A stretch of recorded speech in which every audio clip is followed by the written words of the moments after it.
नमस्कार. आजच्या या व्हिडिओमध्ये आपण बघत आहोत की ज्या मुलांना लग्न करण्याची भीती वाटत आहे, म्हणजेच संभोग करण्याची भीती वाटत आहे, म्हणजेच त्यांचा स्वतःवरचा जो आत्मविश्वास आहे तो गेलेला आहे की मी जर लग्न केलं तर माझ्या पत्नीला व्यवस्थित संतुष्ट करू शकेल की नाही, ती माझ्याबद्दल काय विचार करेल, ती माझ्यासोबत आयुष्यभर राहील की नाही, की मला पहिल्याच 8 दिवसामध्ये महिन्यामध्ये सोडून जाईल. अशा अनेक तरुणांच्या मनामध्ये स्वतःबद्दल शंका येत असतात. तर त्यापासून कसं मुक्त व्हायचं हे मी तुम्हाला स्टेप बाय स्टेप सांगेल. कदाचित व्हिडिओ काही मिनिटे मोठा होऊ शकतो, परंतु तुमच्या सुखी आयुष्यासाठी तुम्हाला हे ऐकणं अत्यंत आवश्यक आहे. मी सर्व काही तुम्हाला स्टेप बाय स्टेप सांगेल.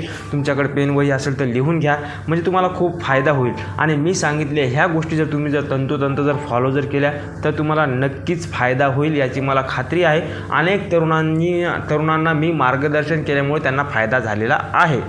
माझा असा उद्देश आहे की ज्या आजकाल तर आपल्या महाराष्ट्रासह संपूर्ण भारतामध्ये मुलीची प्रचंड कमतरता आहे. कोणाचे एक बार लग्न जुळत नाहीत. काही लोकांचे जुळून येत आहेत तर त्यांचे हे प्रॉब्लेम की मला कॉन्फिडन्सच राहिला नाही, संभोग होईलच का नाही, मला इरेक्शनच येत नाही. प्रचंड स्ट्रेसमध्ये आपली तरुण पिढी आहे. याला कारणे अनेक आहेत. जेव्हा मी त्यांच्याशी बोलतो त्यांचं म्हणणं आहे मास्टरबेशन केलं किंवा खूप मास्टरबेशन झाल्यामुळं अतिवीर्यस्राव झाल्यामुळे आता त्या नसनाड्या ह्या दुर्बल झालेल्या आहेत, धातू दुर्बल झालेल्या आहे, स्वप्नदोष होतो, लघवी करत असताना, संडास करत असताना चिकट पाणी निघून जाते किंवा वीर्यस्राव होऊन जात असतो, रात्री व्यवस्थित झोप येत नाही, डिप्रेस झाल्यासारखं वाटते. अशा एक नाही अनेक समस्या. आता मी तुम्हाला समस्यांची यादी वाचून दाखवत नाही, किती समस्या आहेत, ज्याला आहे त्याला माहीत आहे. तर आता यातून मुक्त होण्यासाठी काय करायचं, एक औषधीचा प्रयोगसुद्धा सांगणार आहे. आणि महत्त्वपूर्ण जो रोल आहे तो तुमच्या लाईफस्टाईलचा आहे, तो तुमच्या मानसिकतेचा आहे.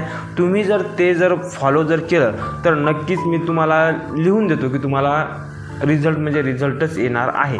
तर हा काही मोठा काही गंभीर विषय नाही. या वयामध्ये प्रत्येकाला अशी स्वतःबद्दल शंका येतच असते. त्यामुळे तुम्हाला येते असं काही खूप मोठ्या गंभीर प्रॉब्लेममध्ये तुम्ही फसलेले नाहीत.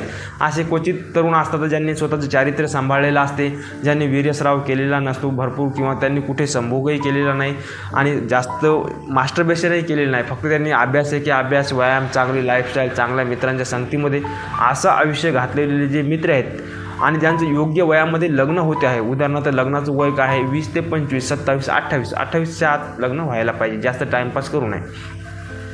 परंतु तुमचं जर याच्या मदतही होत असेल परंतु तुम्हाला कॉन्फिडन्स जर नसेल तर काय करायचं, तर सर्वप्रथम आपलं मन कमजोर झालेलं आहे. जास्त आपलं वीर्याचं विज्ञान काय सांगते की आपल्या संपूर्ण अन्नामधून रस, रक्त, मांस, मज्जा असते आणि त्यानंतर सप्तम धातू हा शुक्र बनतो शेवटी. तर त्या शुक्र धातूमधून नंतर ओज बनत असते, तेज बनत असते आणि त्यातून आपलं मन बनत असते, म्हणजेच आपला कॉन्फिडन्स, आपलं वीर्य, म्हणजेच आपला आहार कसा आहे, आपला विहार कसा आहे, आपले विचार कसे आहेत, त्या प्रकारचं वीर्य बनते. आणि जसं आपलं वीर्य तसं आपलं मन बनत असते. जर तुम्ही चुकीच्या लोकांमध्ये राहत असाल, वाईट लोकांमध्ये राहत असाल तर तुमच्या मनावरती वाईट संस्कार होत असतात.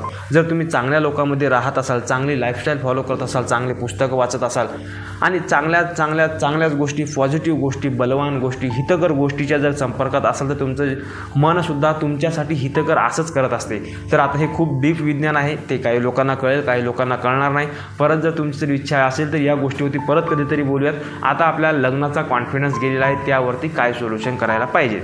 तर या गोष्टीला 3 ते 6 महिने लागू शकतात. या गोष्टीमध्ये तुमची लाईफस्टाईल आणि काही औषधीचा सुद्धा आधार घ्यावा लागू शकतो. तो जर तुम्ही करून बघितला तर नक्की तुम्हाला रिझल्ट येईल. असं मी समजून चालतो की तुमचं वय हे 30च्या आतमध्ये आहे आणि तुम्हाला स्वतःबद्दल संशय आलेला आहे आणि तुमचं पूर्ण जीवन डिस्टर्ब झालेलं आहे, तुम्हाला डिप्रेस आहे, तुमचे घरचे तुमच्यावरती फोर्स करताय आणि तुम्हाला दुसरं काहीच टेन्शन नाही, दुसरा कोणताच आजार नाही आहे, तुमचं BP नाही, शुगर नाही, हार्ट प्रॉब्लेम नाही, तुमचा कुठं ॲक्सिडेंट झालेला नाही, तुम्ही व्यवस्थित कामापुरते पैसे कमवत आहे, अशा सर्व प्रकारचे अवेलेबल आहे. फक्त मनामध्ये कॉन्फिडन्स नाही आहे असं समजून मी तुम्हाला मार्गदर्शन करतोय. तुमची लाईफस्टाईल कशी दुरुस्त करायची ते तुम्हाला स्टेप बाय स्टेप सांगतो.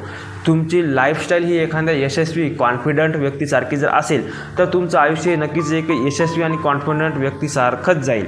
तर त्यासाठी सर्वप्रथम कोणत्या गोष्टी होती, आपली लाईफस्टाईल कुठून सुरू होती, त्या म्हणजे लाईफस्टाईल म्हणजे संपूर्ण आपलं आयुष्याचे जीवनमान, ते जीवनमान कुठून सुरू होते, वर्ष कधी, महिने दिवसाने सुरू होतात. तर तुमचा दिवस कसा सुरू होतो, तास आपल्याला डिझाईन करायचा आहे.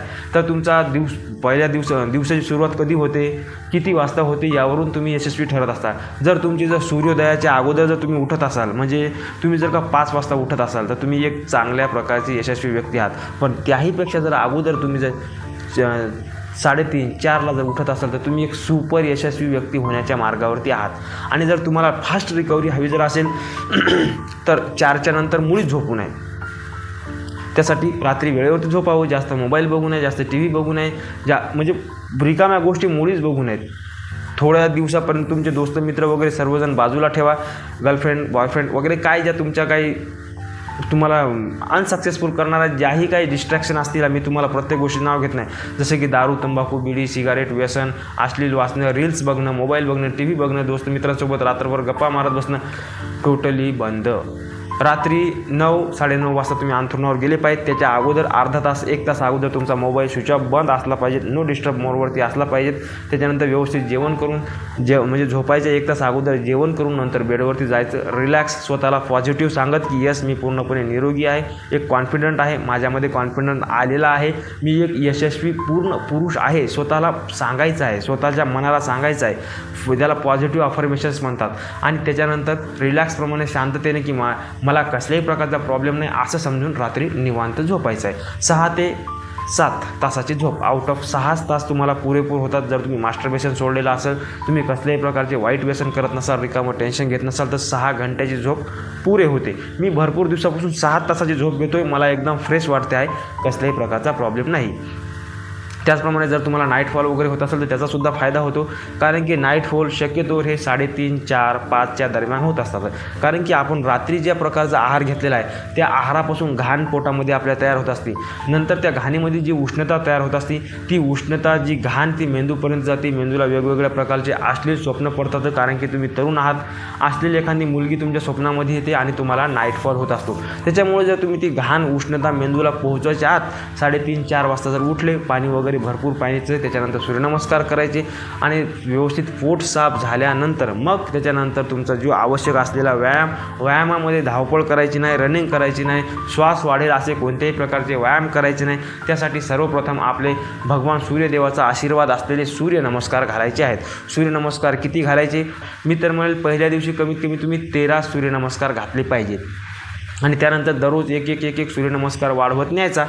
आणि तुमचं जितकं वय आहे, तुमचं वय असं धरून चला की 30 आहे, तर तिथून पुढं 15 दिवसानंतर तुम्ही 30 सूर्यनमस्कार पूर्ण केले पाहिजेत आणि असे 30 सूर्यनमस्कार आणखी तिथून पुढे 21 दिवस घालायचे, बस इतकाच तुमचा व्यायाम आहे सुरुवातीला। त्याच्यानंतर काय करायचं आहे, सूर्यनमस्कार झाल्यानंतर तिथून पुढे एक नाडी शोधन प्राणायाम म्हणजेच अनुलोम विलोम असे म्हणतात, म्हणजे तुमच्या शरीरामध्ये ज्या काही चुका झालेल्या आहेत, तुमच्या ज्या काही नसनाड्या ह्या कमजोर झालेल्या आहेत, तर त्या नाडी शोधन प्राणायामाने त्या सर्व नसनाड्यांमधली घाण निघून जाईल, नसनाड्या शुद्ध होतील, पूर्णपणे बॉडी रिकवर होईल आणि अशा प्रकारे तुमचा माइंड हा फ्रेश होईल।